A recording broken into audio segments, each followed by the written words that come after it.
Welcome to the 12th episode of Conscious Awakening. Today we have Mr. Eric Brown, Hello. the owner of Ascension Energy, which is his own company. He's a Reiki master teacher and intuitive healer and life coach and just psychic medium, all the things. All the things. So I've known you probably, for like a month, 2 months now? A couple months, yeah. Because I actually did a Sound Ascension ceremony with you. But did I meet you before that? Or was that the first time I actually met you in person? I think that was the first time we met. It was beautiful, by the way. Thank you. Just like side note, so they do a new moon and full moon every? New moon and full moon. So yes. Every new moon and every full moon, Eric and Colleen, which was episode number 4, Colleen and Eric both do a Sound Ascension ceremony, which is just beautiful. Thank you. And that's how I met him. I mean, I knew about it through Colleen, so I wanted to support Colleen, but then now I want to support Eric because Eric's amazing. And yeah, can you just talk about what Sound Ascension is? Yeah, definitely. Yeah. Sound Ascension is this really awesome collaboration that Colleen and I came up with out of nowhere. Like, we just started doing it one day. Mm-hmm. Colleen was one of my Reiki students, actually. I attuned her to Reiki. And so we did training that way, and then she became my vocal coach. I was dealing with a lot of throat chakra blockages and issues communicating and speaking my truth, and she could tell that I was supposed to be singing, and I was like, I'm not supposed to be doing that. That's not something I'm doing. You're like, no, that's not me. Yeah, I was like, no, I don't talk loudly, I don't sing, that's not. And she started training me, and I started realizing, because she already knew, that I actually did have a voice. And so we were really called to do work together, and we did an event. It was one of Elise's, it was like the big... Oh, the T-Lit. Yes. And so we did that event last year, so like last June. And the one where like everyone comes from China and everything. And it was the first time Colleen had like paired up to do energy work together, and we started realizing that we just had a flow that we didn't understand. It didn't make sense, but it just worked. It was me playing instruments and her singing. And so it grew from there, and we started practicing on friends, and it became Colleen was singing and playing singing bowls and instruments, and then all of a sudden I started singing, and we just had this flow going, and so we decided that we needed to do it in a big setting. So we sat in a San Pedro ceremony one time, and the second day of the ceremony, they asked us if we would want to serve sananga, which is a plant medicine, and do a sound healing circle. And we were kind of like, yeah, that sounds awesome. And when we did it, we had everyone laying on the floor, and we were going around and we were singing and chanting and toning and playing all these instruments and doing energy work on everyone and Reiki, and it was just this really powerful collaboration, and we don't know where it came from, but everything just blended together. And so we decided, like, clearly we're onto something here, even if we don't know what it is. Yeah, but you're just going for it. Yeah, it just felt right. So we decided, like, let's just start offering this. Like, this is a thing. This is powerful. People had some really deep revelations and profound epiphanies and healing and processing of traumas. And so we offered our first one at Happy Earth Market, and it was great. I know, I love Happy Earth Market. Shout out to Happy Earth Market. Yes, definitely. That space is awesome, and they hold a very awesome space there for people to do really amazing things. And so we did our first circle there. We had no clue what we were going to do, and all we knew is that we were going, and it sold out. Yay! And we were like, we were planning on having like 7 people there, and there were like 21 people there. Wow. We actually sold out of tickets, and then someone came and paid cash. And the room was packed. Like, we almost didn't have enough room to walk around. Yeah, because when I went, it was packed. Yeah, I was like, yeah. And so from that first ceremony, we realized that we had a thing. Like, when we go into the ceremony, we talk about the moon phase that we're in, the time of year that we're in, all of the energies that have been coming up for people, and we do what's called intention setting at the beginning of the circle. It's really powerful. Any type of group ritual or healing or something like that that's being done, it's really powerful to set intentions for the group, for each individual and for the group collectively, to speak what it is that we're there for into existence, basically. So at the beginning of each circle, we set intentions with everyone, and then we go into the Sound Ascension circle, which is It's different every time. Colleen and I don't ever we don't even have time to get together before the circles, even if we wanted to practice or not participate, to prepare. Exactly. So we go into that space and we set up a beautiful altar every time, and we have no clue what's going to happen. Yeah. And so we start and we just kind of do our thing, like whatever calls to us, and it's really cool the way we flow together, and like one of us will be singing and the other one's like beating a beat into the drum, and then we'll both sing, and it's really profound. And every time it just the process gets deeper and deeper for both us and for the people that are involved. So it's been really special. So it's a sound healing, Reiki, intuitive healing, singing, chanting circle. Yeah. In a nutshell. Yeah. And so then at the end we do what's called an integration circle. So once we finish, everyone gathers around and we process our experience, because a lot of people have out-of-body experiences. A lot of people have old traumas that come to surface, visions and things of that nature, and so we don't want everyone just leaving and not knowing what it all meant. Yeah. So we have everyone. What just happened? Yeah, exactly. So whoever's comfortable shares their experience, and we all as a group process it together. And that's really powerful too, because then everyone is really getting to the depth of their experience and understanding what it was that came up for them, how it shows up in their life, and how they can integrate the learning of that experience into the rest of their life. I think the other thing too is that you still kind of stay a little bit after it. For those, like for me personally, I was kind of too shy to say my experience, so I love that you guys stick around, and if somebody wants to talk to you one-on-one, then you'll obviously be like, yes, oh my god, I'll talk to you when you need help or anything. Yeah, we're big on processing and making sure that things are being understood and learned, because especially for someone who hasn't experienced something like that before, like going into a trance-like state and having all these visions, someone could leave not gaining from the experience, or someone could leave having no idea what just happened and thinking that we did voodoo on them. Who knows? So really making sure that everyone is grounding back into the lesson behind it. Bringing it back to this physical, like just experience.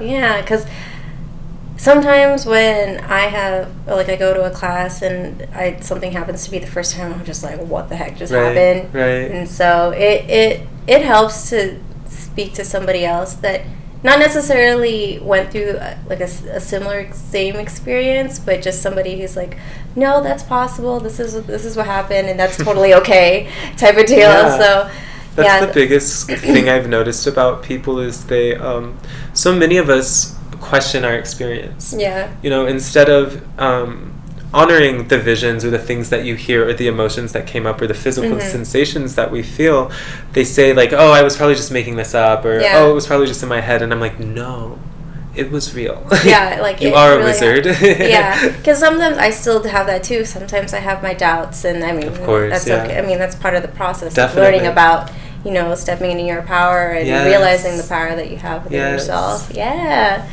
Yeah, I remember, so I just wanted to say that when I was in the Sound Ascension ceremony, I actually went up to you and I was like, your voice is beautiful, and you were like, oh, thank you, I'm actually just like starting it out.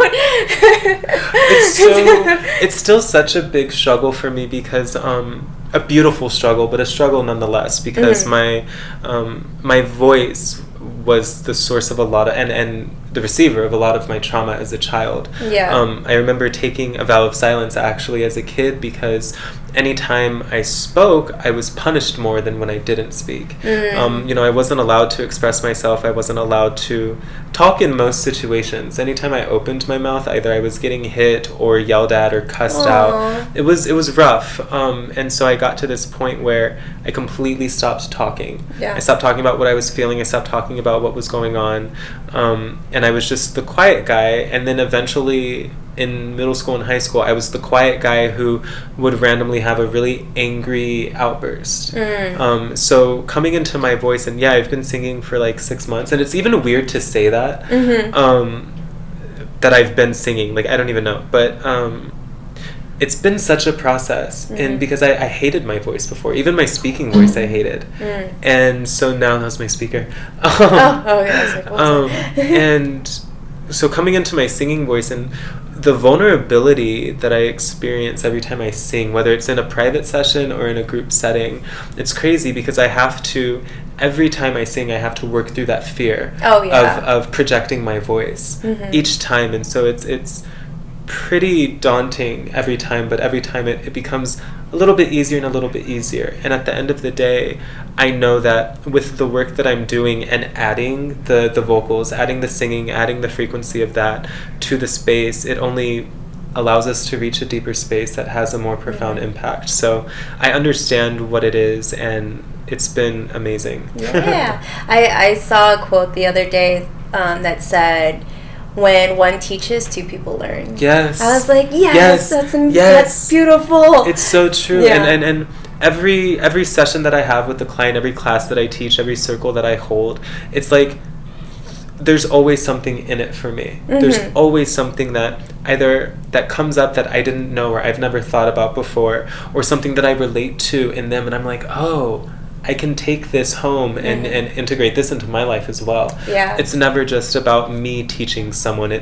I'm holding space for lessons to be learned by everyone. Yeah. And it's really, really powerful. And that's essentially what the sound ascension is. Yes. And yes. Is there anything else other than the sound ascension? I mean, I know you do Reiki. I forgot to mention we're at his lovely home. Oh, thank you. I love his table. He's got all this Palo Santo and sage everywhere, and this bucket of crystals. Yeah, this is my life, definitely. Yeah. Oh yeah, and oh my gosh, I forgot my question. Oh yeah, so what other than the sound ascension, what do you really love to do? Other than singing and other than like that and like the work that I do, I'm a super outdoorsy guy. Oh really? Yeah, so camping, the mountains, hiking, mountaineering. When I'm not doing the work, when I'm not here, or just being here nesting in my space, I'm definitely out in the mountains, out in nature, connecting. Do you think there's a correlation between, I don't know, spiritual people and being really outdoorsy? I think so. And it's something, it's actually what helped usher me into my spirituality. Because as a kid, I was super connected to all of this. As a kid, I knew that I was psychic. I knew I had gifts. I knew that if I focused hard enough, I could move things with my mind. I, collected crystals. My grandma was always doing candle magic and Reiki. So I was very connected with this world. But then once things got really rough in middle school and high school, I lost it all. Oh, and gotcha. so it was when, because I'm from San Diego originally, and I moved to Vegas. I was living here for a couple years, and then I decided to move up to Cedar City, Utah. Have you been there? No, I haven't yet. Oh, so it's like 2.5 hours north. Oh, really? We'll have to go when the snow melts, because it's beautiful. It's this small nothing town in the middle of the mountains. And I moved up there. I went up there to visit a friend, and I ended up not coming back. I never planned on moving up there. Oh, really? Yeah. Oh, wow. I still had a house down here and everything, and after a few months, I was like, I need to start renting my space out because I'm not going back. Yeah. And just being up there, connecting with nature, the mountains, places like Zion, of course, I really realized that there was something in that for me. There was something about the trees, the grass, the rivers. Because before that, if anyone asked me to go camping or anything, I was like, no. You're like, I'm okay. No, I need a toilet and a shower and a mirror to make sure my hair is okay. Yeah. I'm not going to sleep on the ground in the mountains. And now I'm like, there's some days where I would prefer to be sleeping you're like in the out mountains. Barefoot. Yeah, it's beautiful. Grounding on the grounding. I was gonna ask you like how you started your spiritual journey, but you just said you kind of was born and was like, oh, I can see things. Yeah, and so I locked it away a lot as a kid because my psychic abilities actually were part of the reason for my dad and I fighting a lot. Because, and I never had like a healthy relationship with him, but the psychic gifts didn't make it any easier, I would say. Because we would always get into, I always say my dad would get into fights with me because I wasn't allowed to talk. Yeah. So, he'd be yelling at me, and there would always be like a point in the conversation or the yelling match when he would ask me a question, and I would have like a very reasonable answer for the question, and I would answer his question, And that would set him off, and he would start screaming at me, telling me that I was trying to beat him to the answer before he even asked me a question. Oh, so you knew. Yeah, as a kid, but I didn't get it. And so I was always, I would just be crying, like, you asked me that, and this would happen like once a week. Like, you asked me a question and all I'm doing is answering. Yeah. He was like, I didn't say anything to you. Yeah. Stop trying to, and he would get mad because it made him feel insecure. It made him feel like I was smarter than him or whatever it was. Yeah, because you're beating him to the punchline. Exactly. Yeah. Exactly. And so it wasn't until I got older that I was like, oh, I'm literally hearing people's thoughts. I'm literally tapping into people's emotions and energies. And it got to the point where when I didn't understand what was going on, but I was still open to receiving that, I was collecting so much energy that every day I thought that I was having panic attacks, and none of my friends or me knew what to call it, but everyone thought I was having seizures because... And now I know, because it happens to me if I don't watch my energy. But I was collecting so much of people's energy and holding on to it because of not speaking on it. I gotcha. That it was staying stored inside of me, and it was making my body freak out. Like, I would literally just be sitting there shaking, not being able to breathe, cold as ice, like, and no one knew what to do with me. Everyone would just comfort me, but it was like, we think you're having seizures. And I'm like, these are not seizures. I'm coherent. I'm here. I can speak, but it was crazy. And so then once I moved to Utah, I moved up there by myself, lived up there by myself, and connected with myself. Yeah. And so once I started tapping back into the crystal work and like candle magic and stuff like that, I learned like, oh, I can be doing this for other people. And my whole life, all I had ever said was that I wanted to help people. I've had the most random jobs, and I've only held jobs for like a year at a time because I got sick of them. Oh my God, that's me too! Yeah, see? We have to do what's meaningful and purposeful and ignites our passion.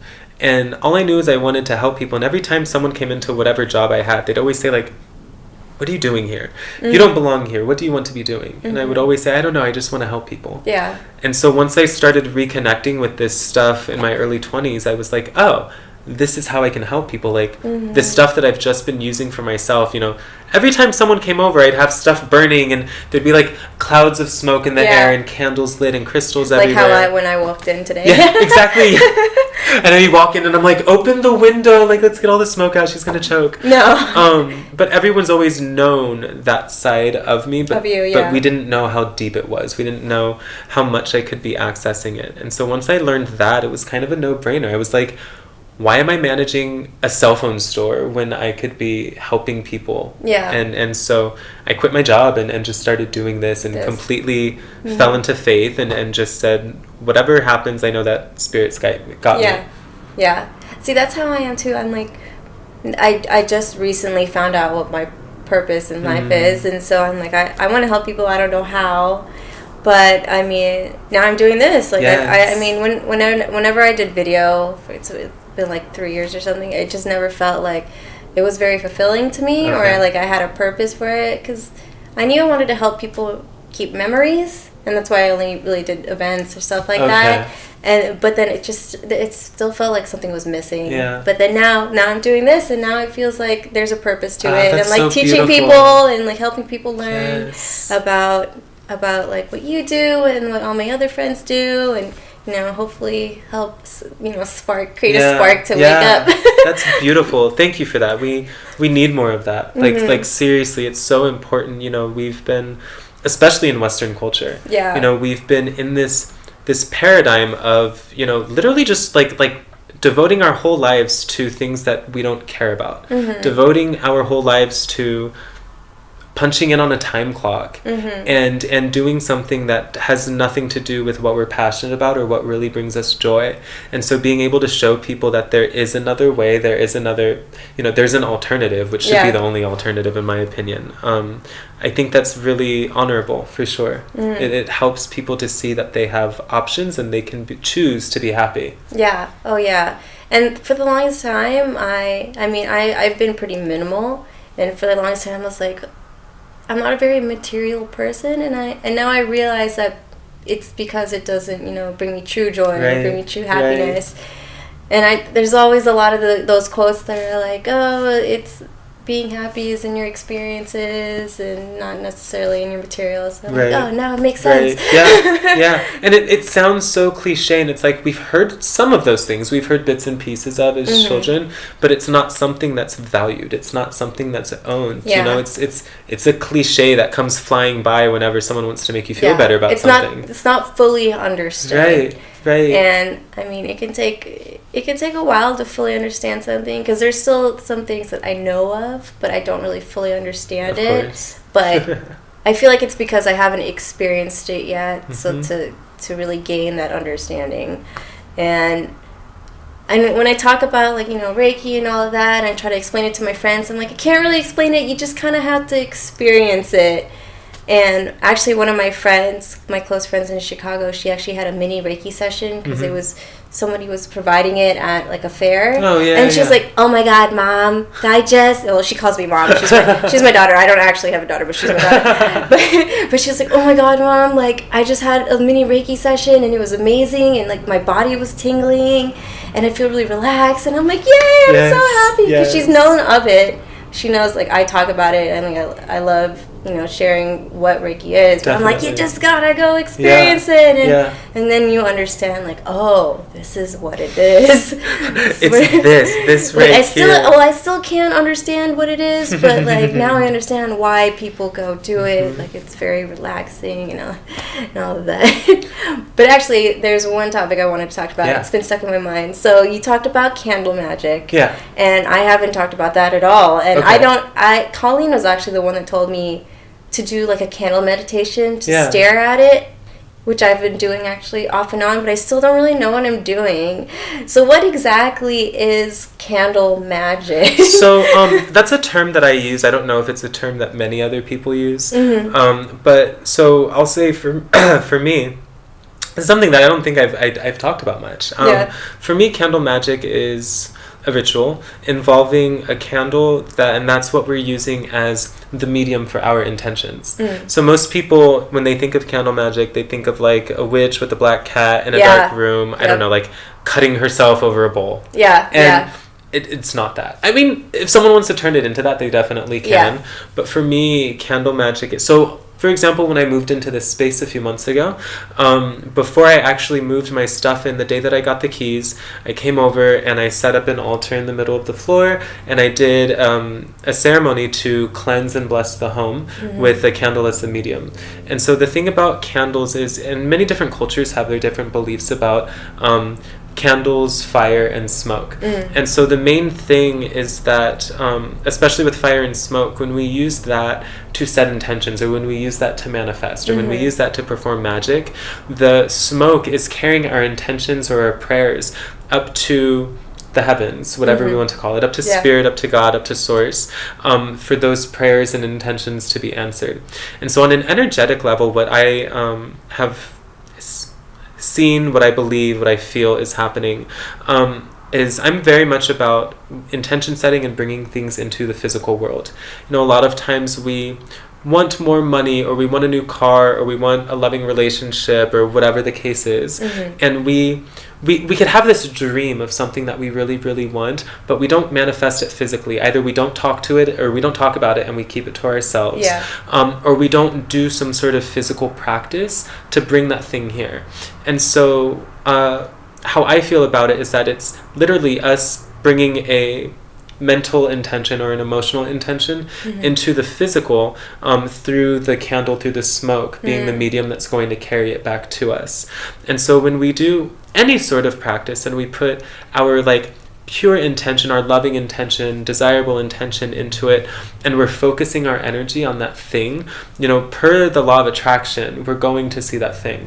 And so the thing about the candle rituals is that we, and some people make their own candles, some people buy candles, some people use oils with the candles, some people, like I use different types of herbs with the candles in order to magnify my intentions.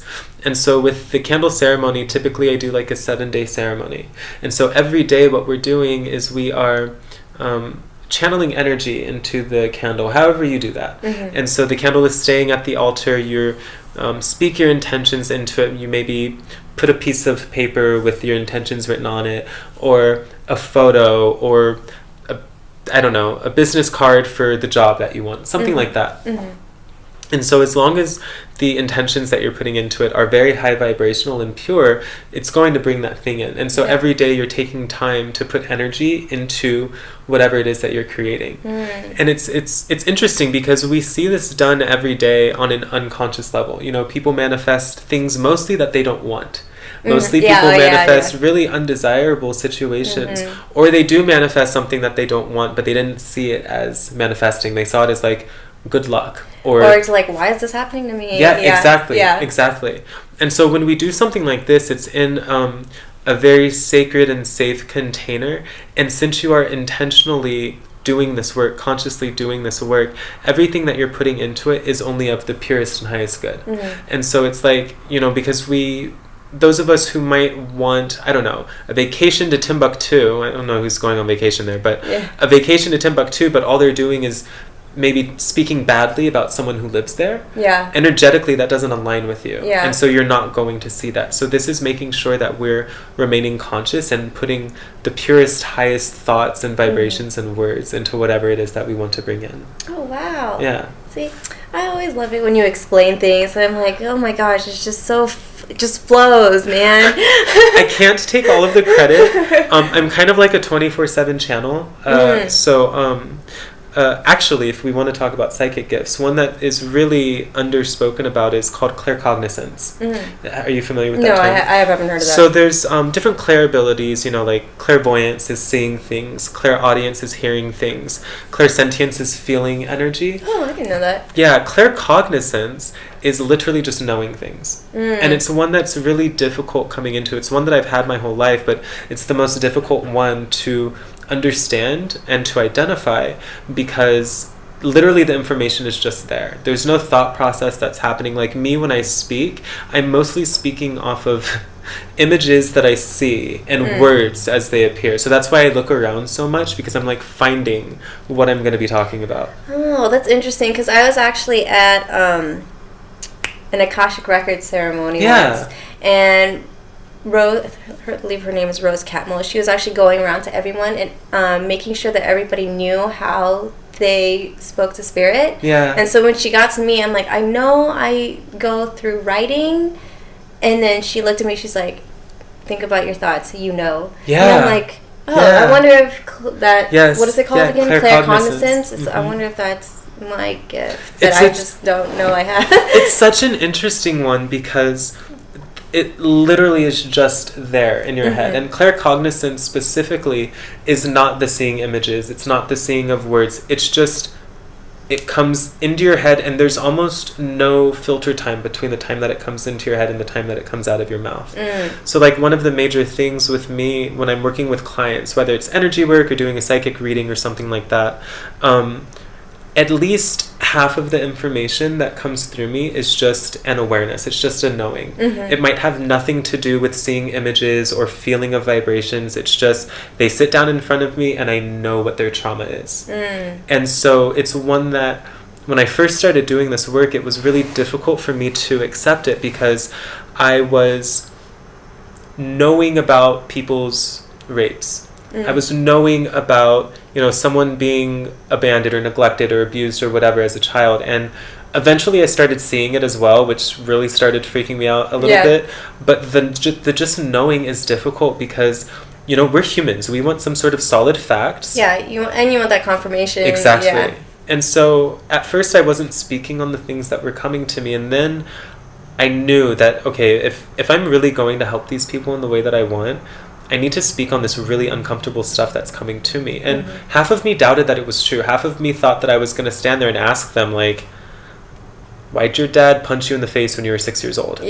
And then be like, what are you talking about? And we don't have a reason for knowing that stuff. We just know it because we're making a connection with them. And so once I started speaking on it, it was so profound because I was realizing that my entire life I've been doing this and not realizing what was going on. And so now being able to identify it, being able to know what this gift is, how it's there, how to access it, and how I can utilize it to help people has been one of the biggest shifts of my life for sure. It's a gift that we all definitely have and don't pay attention to. Yeah. Actually, now that you say that, like, we all do have it. It's just tapping into that. Exactly. It's just like, no, I do have this. And I still have physically a lot of detoxing to do, so do you think that's also a reason why that we can't really tap into it? The third eye chakra is and the crown. So the two upper chakras are the ones that enable us to reach that information or to bring that information through. And so when those are blocked for any reason, it makes it very difficult for us to pull messages through. To receive, exactly. And so, like me, for example, during this period of time that I was having a difficult time in vocalizing either the images I was seeing or the things I just knew about people, I actually ended up blocking out my psychic abilities for several months. I had lost a lot of friends in San Diego because they got freaked out about the work that I do. I was knowing things about them that they had never told anyone. Yeah. And these are people that I had known my whole life. Yeah. And so then it's like once I started doing this work, they thought it was a parlor trick. They would say, "Ooh, read me." And then I would read them and then they'd be like, "You're no like, one's oh my supposed to know gosh." that. Yeah. Yeah.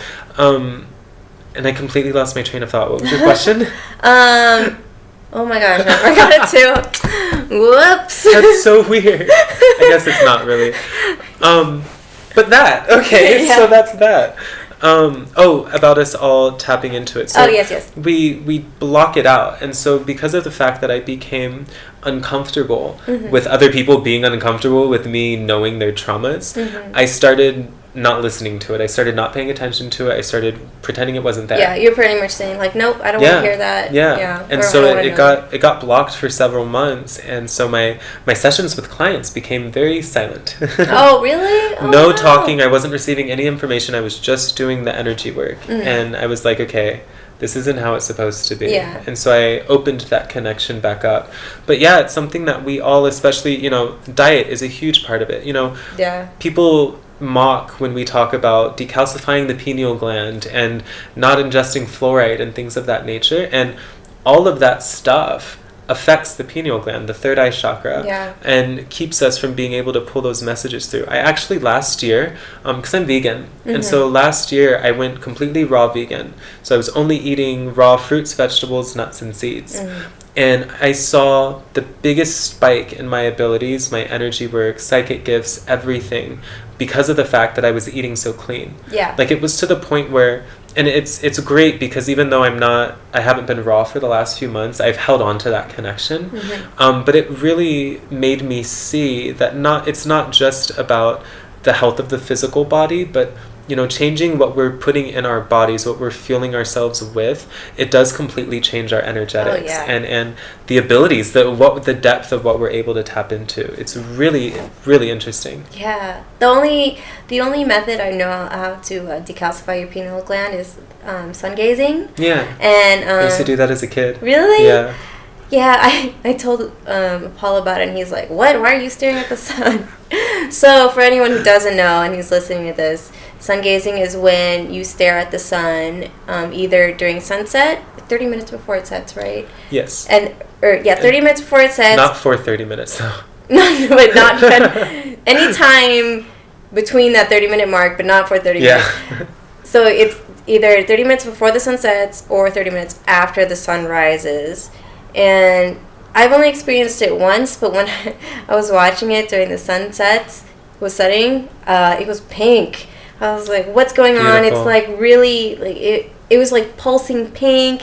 I'm like, I don't know what's going on, but this is crazy. But I also probably look really crazy because I was sitting in my car, I was driving somewhere and I pulled over and I was like, I'm going to stare at the sun. Staring at the sun, yes. But yeah, it was just crazy. And now that I'm reminded about it, I kind of want to go do that after we're done with this. Let's do it. But so, decalcifying the pineal gland, what exactly does that do for you? It just kind of opens up your abilities more, essentially. Yeah. And so how often do you think is recommended? You said don't stare at it for 30 minutes or like 5 minutes, 10 minutes? So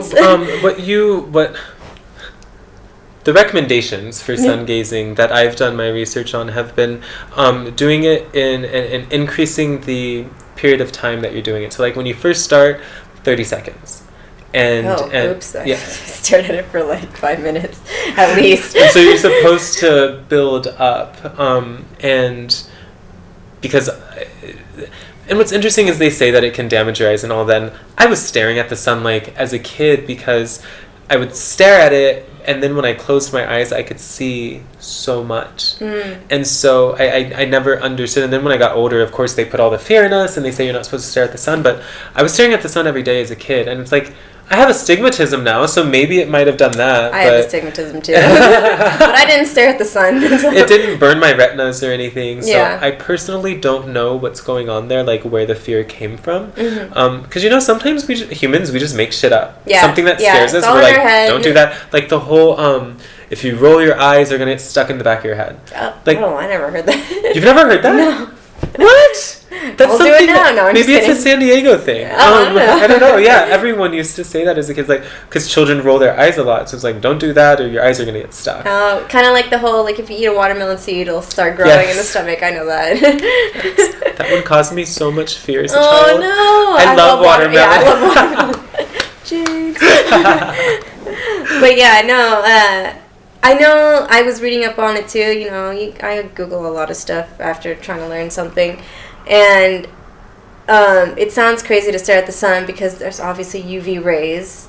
But when it's at that point before and after it sun sets and rises, it actually does not, or has the least amount of UV rays.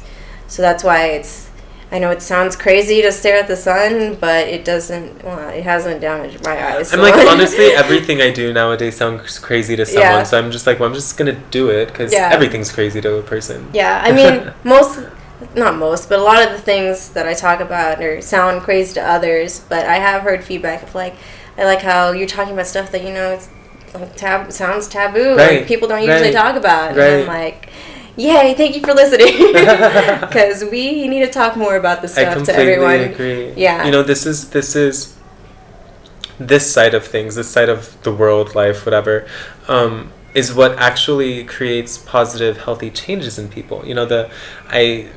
The pharmaceutical industry is focused on a lot of things that we're not focused on. And so, instead of looking at someone's symptoms and just targeting symptoms, doing this kind of work targets the reason for having the symptoms. I tell everyone that any sort of illness, sickness, disease, physical issue, whatever, is just the physical manifestation of some sort of imbalance that we have energetically. And so when we can go to the root cause of that and find out why we have that imbalance, we don't need the pills, we don't need to deal with other symptoms for the rest of our life, because we can pull it out. Dig it up by the roots. I actually, when I was sick, I did catch a cold a couple weeks ago.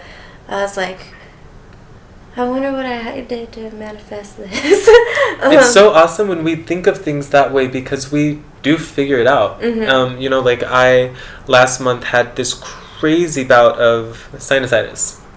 And what that really is the third eye. The third eye controls the sinuses. And so instead of sitting around thinking that I was just sick and needed to go to the hospital and I had sinusitis, I said, okay, how have I been blocking my third eye? How have I not been allowing myself to do this or do that? And there's so much stuff that each energy center controls. So it was like, okay, let's go through this checklist and see what I have or have not been doing to create this congestion in my nose. Because it's not about the congestion, it's about why it's there. It's just that the congestion is a messenger of something else that's going on. And so it took me a few weeks, but I was able to completely work through it. And of course, no medication, no nothing, and completely get rid of it. Yay! Breathing so nice and clear. My mom, like when I texted my mom, I was like, oh, I'm sick. She's like, you need to go to the doctor. Like, she's a nurse. So she's like, you need to go to the doctor. I'm like, Mom, I understand why I'm like this right now.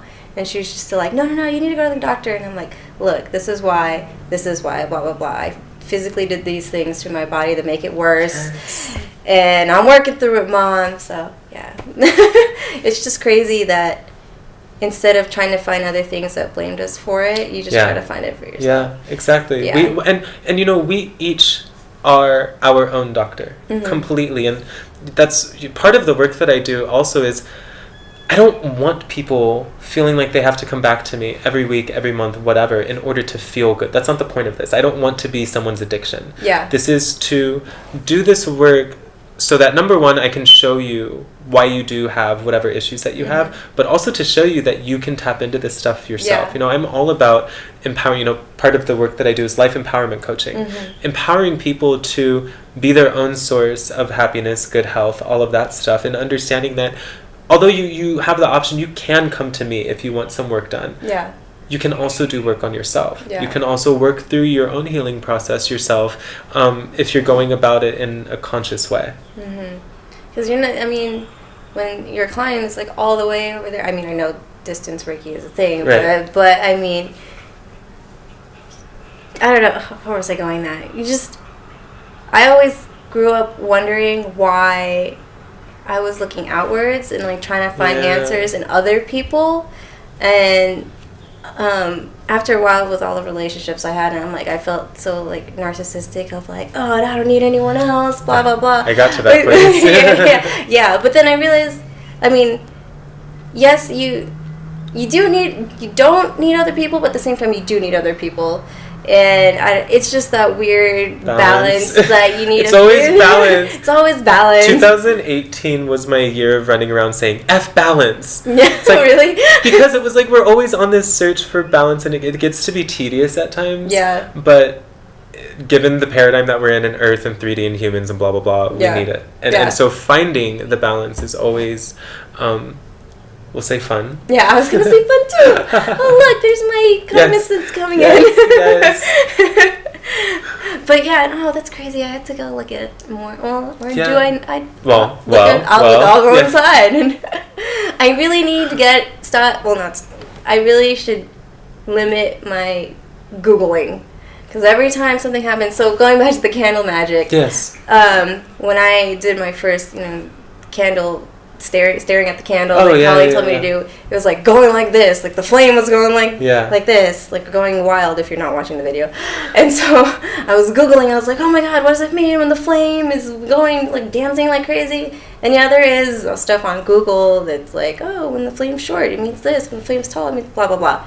But and I sent it to Colleen, and she's like, oh, it's just puffs of air. And I'm like, but is it really? Like, I feel like it just keeps going, and I've never seen anything. But, if I know, if it's happening in my brain, and I'm like, okay, maybe this is really what's happening if I do have this gift, and I'm like, I just know, which is like there's a spirit there, and I know there's a spirit guide around me. And so I was like, hey, I know you're in here somewhere. Nice. So yeah, going back to the whole candle magic and people thinking it's like taboo and witchy and all that. Witchy is one of my favorite words, by the way. Wait, really? I use it. I try to incorporate it in my day every day. Really? Yes. But why? Okay, so why is it your favorite because word? I want to shift the negative connotation that comes with that word. Because witches are not bad people. The term witch doesn't classify someone as being good or bad. Yeah. Negative or positive. It's always about the work that we do. We can have evil Reiki masters. And so really understanding that being a witch and the roots of that word and where it comes from, witches are people who work with the earth in order to create, in order to live, in order to love. And witchcraft and paganism and the history of it is all rooted in love and respect for the earth. So one of my goals is to really remove all of the stigma from it. Yay! I call everything that I do witchy. Really? Just yesterday we had some crazy stuff going on here where a friend of mine and I were actually channeling two spirits in here yesterday. Whoa. And so of course we were doing that for like 8 hours. And 8 hours? What the hell? It was oh my god, absolutely wild. Yeah, That's it was insane. the That's longest incredible. channeling session that I've ever had. And so afterwards, like 1 a.m. by the time we finished, and all the text messages that I had missed throughout the day, and I'm just letting everyone know, like, there's some witchy shit going on. I'm super sorry. Like, it happens. But being able to help people understand that, anything witchy doesn't have to be bad. Yeah. Is really important to me. And then there's that, stigmatism of witch, and then the association with the Ouija board. Is that what it's called? Ouija boards are different.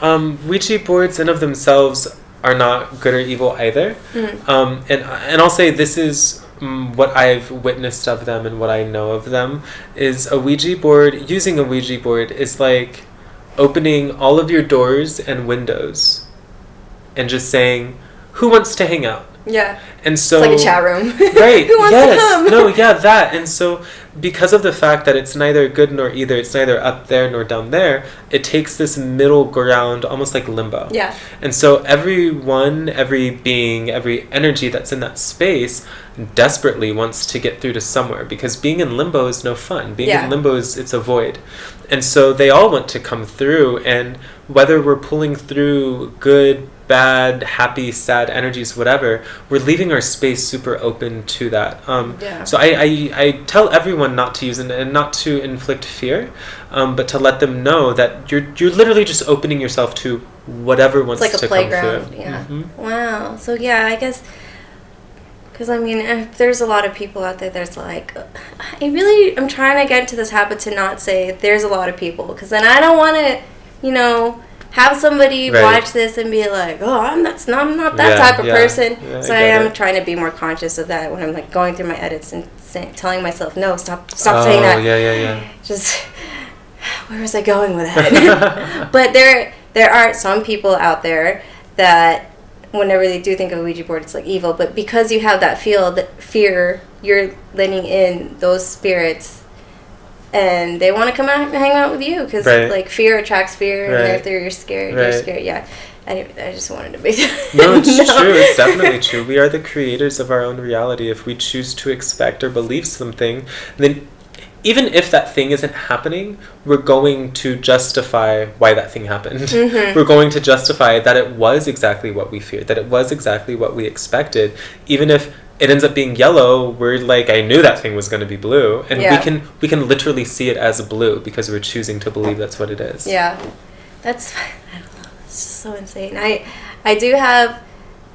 notice that I have these thoughts of like, oh, this is going to happen, but I know this is going to happen, but then something else is going to happen, and then so that something else is happening. It's just like, it's crazy. We're already at 47 minutes. Are you serious? Yeah, it's insane. God. Is there anything else that you really want to talk about that is just flowing into you right now? I don't know. Did you have any other things that you wanted to know? I don't know. This is actually kind of like the first time I'm really talking to you one-on-one, other than the Sound Ascension. True. So it's kind of like an intro to Eric. Definitely. Yeah. Well, I guess I'll talk a little bit more about the work that I do, because a lot of times when I talk to people, we just tend to focus on Reiki. Mm-hmm. And I like to let people know that with the work that I do and the work that I train others to do, it's more than just Reiki. Mm-hmm. And, Reiki in of itself is a beautiful healing modality. But we also have intuitive healing modalities, each of us within us, that exist. And so that is something that I think is really important to bring to awareness. Mm-hmm. Is that, no one has to, although I do certify in Reiki, no one has to go and get a Reiki certification in order to do healing work. We all have abilities within us, and that's part of the message I want to spread, is opening people up to their inner magic, opening people up to what they're actually capable of doing, because we live in a society where if you can't see it or grab it and pick it up, and if it doesn't have a set monetary value, usually we're not paying attention to it. Usually we're told it's not there, or we choose to believe it's not there, even if we see it, even if we feel it. So I think it's really important for people to understand that all of the things about them that they think are weird or off or shouldn't be there, whatever it is, those are the most important pieces of them. Yeah. Because when I was learning about my throat chakra and how it was really blocked, I would always tell myself, well, they don't need to hear what I need to say, blah, blah, blah. And I'm like, oh, just kidding. Now here I am. Yeah. Now here we are. Yeah, completely. And I just wanted to say, also, he does beautiful raps. Oh, thank you. I was like, what is she pointing at? The microphone, no. Right? But yeah, he does beautiful raps as well. You. So That's how I started my business, actually. Oh, really? Yeah. When I was still managing a Verizon store, I got back into crystal work. I was like, oh, I want to make crystals for friends. And I had friends that were going through some difficult times. And so I ended up like putting together a few care packages with like... Oh, some kits and stuff? Yeah, so like jewelry and smudging stuff and crystals, all sorts of stuff, essential oils. And I sent them out, and then I started getting requests from people. Like, I saw that you made so-and-so a necklace, how much do you charge? And I was like, I charge... What, you want to buy this from me? You're like, oh... This is a thing? Yeah, I was just doing this because I knew they were okay. And so then at first I was like, okay, well, I'll play with this and see what it was. And it didn't stop. So it was crazy, actually. Before I quit my job, I would work like a 12-hour day. And then I would go home, and then I would make jewelry until like 3 o'clock in the morning. Oh my God. Like, that's how crazy it got, was I had so many orders that I was literally putting as much time into my jewelry as I was into my work. The Verizon store, yeah. Oh, it was nuts. And so finally I was like, okay, there's something in this for me. And I sat in my first ayahuasca ceremony, and the message was very strong. Like, you know what you're supposed to be doing. This is something you wanted to do your whole life. You can help people heal. And I was like, oh, that's beautiful. Okay. It was amazing. It was such a beautiful ceremony. And once I realized that, I was like, okay, I'll give myself a few months, and if I'm able to make as much money making jewelry as I do in my regular work, then I'll quit my job and I'll just jump into this and start doing this. And within 2 weeks, I had to quit my job because... Oh, because it got just the volume of the orders. Not even that. That was part of it, but it was crazy. Once I made that decision, I set an intention. And so the very next day, I go to work, and as soon as I grabbed my work shirt, it felt like I was getting stabbed in the stomach. Oh, whoa. And so I was on the floor crying, and I tried to get up several times and like go take my shower and get ready for work. Every time I grabbed my work shirt, it felt like someone was stabbing me. Oh my God. So long story short, over the next 2 weeks, I ended up having to use all of my PTO because every day that I touched my work shirt, it felt, and I had the intention of going to work, it felt like someone was stabbing me. Oh, wow. And so finally I was like, okay, is this what's happening? You're like, is this a sign? Yeah, like, what's going on right now? I didn't want to believe it at first because it was one of those things where it's like, when you know that something's out there and you know something exists, and then it comes and it's like, hi, and you're like, you're not real. You're like, no, what are you talking about? And that's what happened. And so I was like, okay, I'm just supposed to be quitting my job. Like, this is just what I'm supposed to be doing. And I did, and I have not looked back. And it's grown into something so much more than, because I thought that it was just going to be, Eric, the guy who makes crystal jewelry and does Reiki. Yeah. And now it's the guy who does Reiki and crystal jewelry and psychic and tarot readings and life coaching and singing and chanting. And it's grown into so many areas that I never would have willingly stepped into before, for sure. And that's beautiful that you are aware of all, like, tapping into these different, modalities, I guess. Yeah, definitely. Yeah, because I always grew up as a person who didn't want to do just one thing. Yeah, and so same. Yes. Yeah, so I don't know. I feel like I know within me there's just a lot of doors to be open still. Definitely. But this is one of my doors. Yes. And yeah, I just want to. I agree with like wanting to help people. Like, I just really want to help people realize their potential to be their best self. Beautiful. So that's whenever somebody asks me if like, oh, what do you want to do? I literally tell them that I'm like, I want to help people be their best self. Yes. Like, that's like as much as I want to put it. That's like, there's no detail, but that's my intention. I feel like the detail's there, to be honest. It's a very clear intention, a very clear goal, desire, and passion, and it's beautiful. And you're going to be tapping into so many different ways to do it as well. I can definitely see that. Yay! Oh, that confirmation. I'm just always looking for not looking. Oh, when I actually did a reading with Eric, he actually told me, I actually referred to this in a previous episode, but he told me, do you seek things a lot? I'm like, yeah. It's like the picture he saw in his head was like, yeah, I see you wearing a blindfold in a dark room and you're just trying to grab. I don't know what you're trying to grab, but you're just trying to grab things. I'm like, yo, that is so true. I'm like, that is actually what I do. about that specific person that I was talking about. I was like, oh my god, true. I need to stop doing that. So it's because a lot of us do that in many ways too. Yeah. Sometimes we grab at what other people have, because we see that makes them happy, and we want some of that happiness. So it's we all have our different ways of seeking, because we know that there's something more for us. We know that there's something that we're not fulfilling, that our soul, our spirit wants us to tap into, and we get to that place where we are like crawling around on the ground trying to find it. Where the frick is it? Yes, completely. So I totally understand that.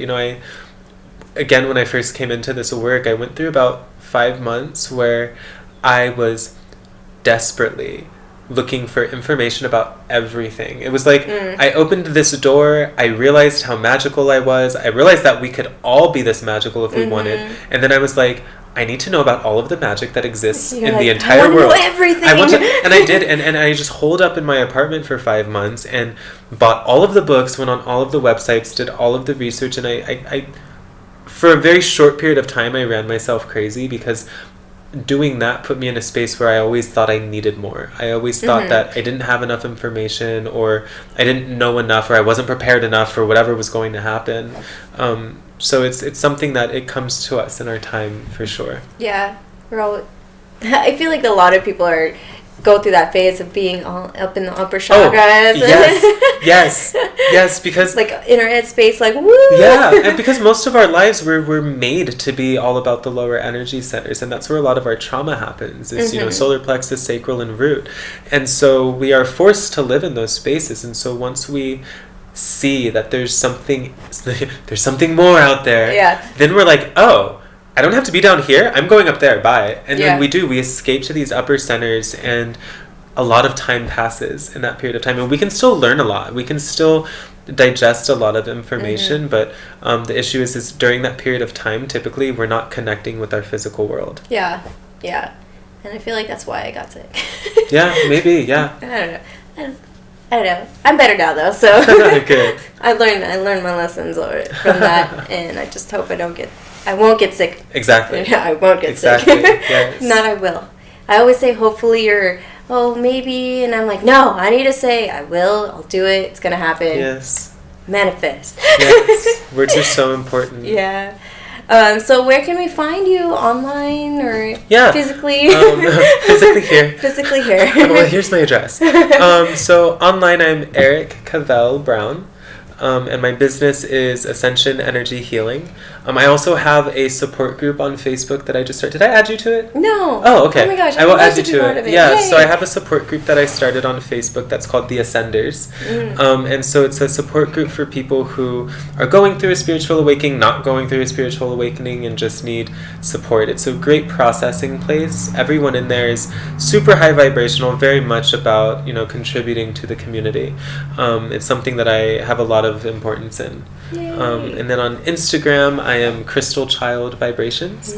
And then if you want to go to my website, which you can find all of this stuff, you can buy my jewelry, you can read about the work that I do and schedule appointments with me. My website is ascensionenergyhealing.com. Awesome. And I'll put all of that in the description. Sweet. Yeah, so people can just click. Definitely. And see Yay. Do you have any last statements? I don't think so. No. The only words popping in my head are "remember your magic," so I think I will say that. Yay! I love that. Yeah, I keep getting that too. My friend just gave me that Ram Dass book, and she actually wrote "remember." Ooh. I'm like, ooh, okay. I'm trying my hardest to Yes, remember. yes. Yay! Thank you again for having me in your space. It's so beautiful. Thank you. And yes, if you want to book an appointment with Eric, just go on his website. Definitely. Or on Facebook. The Sound Ascension. Yeah, so we're doing those every 2 weeks now. Every 2 weeks. So the new moon and the full moon, and if you go on Happy Earth Market's page or my page, all of the events are listed there, and I have all the events on my website as well. So you can usually find me pretty easily. On my website, I have very specific hours that I allow sessions to be booked. So if the hours on there don't work for you, shoot me a message on Facebook or something, and we can arrange something that works for you better. Yay! Yeah. Awesome! Thank you again. Definitely. Thank you so I much. love that conversation. Oh my gosh, I learned so much. Good. Me too. Definitely. Yay. All right. Don't forget to like, follow, subscribe, Bye. and follow my new Instagram, Conscious Awakening Pod. Ooh, Thank you. yes. Thank you. I just started it last week. I love the name of it. Thank you. See you next time. Bye. Bye, beautiful souls.